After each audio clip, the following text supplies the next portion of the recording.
Allez, bonjour à tous, amis thériophiles. Aujourd'hui, je vais vous parler, qu'on a disponible bien sûr au magasin et sur le site Reptile Passion, Morelia Bredli. Alors Morelia Bredli, bon, je suis très fan des Morelia.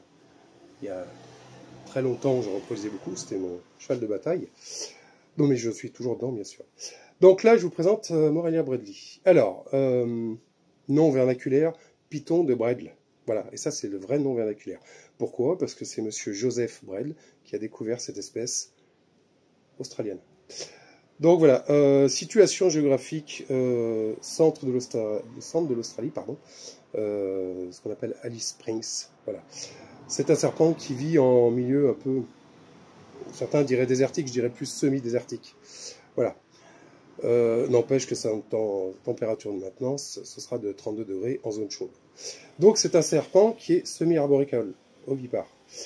Sa mère, alors pour information, sont des Morelia, peut faire des très grandes tailles, pardon. Sa mère, pour information, fait 3 mètres de long, pour plusieurs kilos, bien entendu.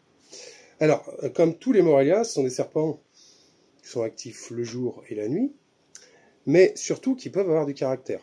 Certains vont vous dire que c'est un python qui est très docile, blablabla, blablabla. C'est du grand n'importe quoi. Je peux vous le dire, moi il y a très longtemps, je me suis fait agrafer par une grosse femelle. Je pense que j'ai pas rigolé du tout. Et elle lâchait pas. C'était une erreur d'inattention, comme ça peut arriver à n'importe qui. Donc voilà, ce n'est pas un serpent docile. C'est un serpent, comme tout serpent, il faut se méfier, mais surtout de par sa dentition, au lieu que ça soit une dentition droite, comme tout ce qui est boa, python, colibridé, ce sont quand même des dents qui sont recourbées, entre guillemets, des crochets. Donc la morsure est très douloureuse. Donc toujours à manier avec précaution. Donc là, on est sur une colorie qui est juvénile, bien sûr, et automatiquement, il y aura un changement ontogénique, comme beaucoup d'espèces. C'est pas propre au Morelia viridis, et qui va terminer en couleur rouge brique.